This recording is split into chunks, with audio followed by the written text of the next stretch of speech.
Hi guys, this is Korean Billy and I'm with a special guest today. This is Steven. Hello everyone.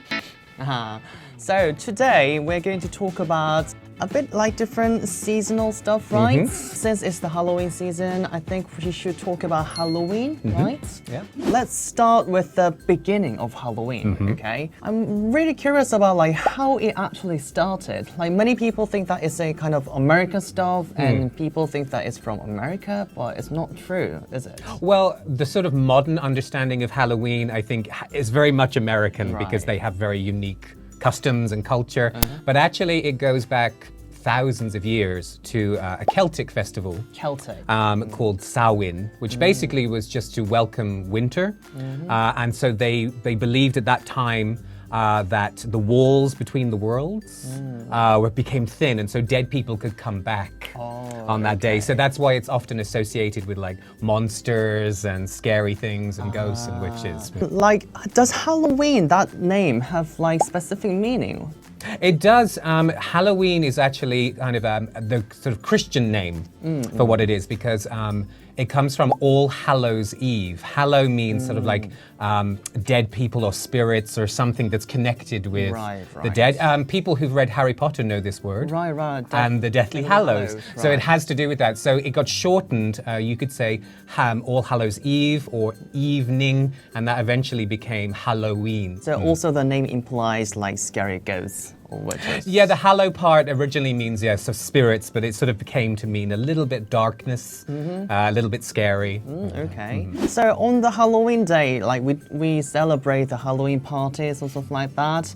And I think what we know is generally just about American style Halloween parties, right? But is there any difference between British ones or even Irish ones? Well, in the Celtic nations, Scotland, Wales, and Ireland, they still have some unique customs to them. You know, there's one called Mary Lloyd in Wales where they take a dead sheep through the town in a parade, and in different parts of Ireland and Scotland they make a big fire and you sort of sing songs around it and do different things. But nowadays for children, especially in England, it's more American style in that it's really for kids. So, you know, people will have parties for their kids and buy them their favorite costume and things. So it really becomes a day about eating sweets and having fun. Then let's take a look at some like Halloween specific words. There's a kind of like specific name for a pumpkin, right? What's that called? The jack-o'-lantern. Jack-o'-lantern. Jack-o'-lantern. Lantern, of course, just means light. But pumpkins, of course, come from America. So traditionally, British people did not use the pumpkin, but they did use a very big turnip. And so they would carve a face into the turnip and put a candle inside. Very similar thing. They would put that in the window so the spirits of the dead people thought, oh, that's another dead person. And then in America, of course, they had these huge pumpkins, so they started to use that. And another word for Halloween that I know is trick or treat, right? Ah, yes. It would either just mean trick or treat, giving or something like. So Well, what does that mean? Again, it comes from a really old tradition from the Celtic nations. It was actually used to be called mumming. And it meant putting on a costume or a disguise and then going through the town or the village, singing and like asking for favors. And so people would get food or drink from their neighbors. And then over time, this got changed into this idea of trick or treat, which I think is more like for children.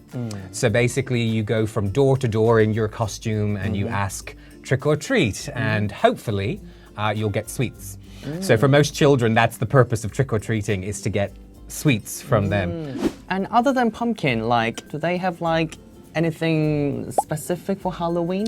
Specific food? Well, Halloween is a little bit different from the other holidays in the, you know, the big other Western holidays or British holidays.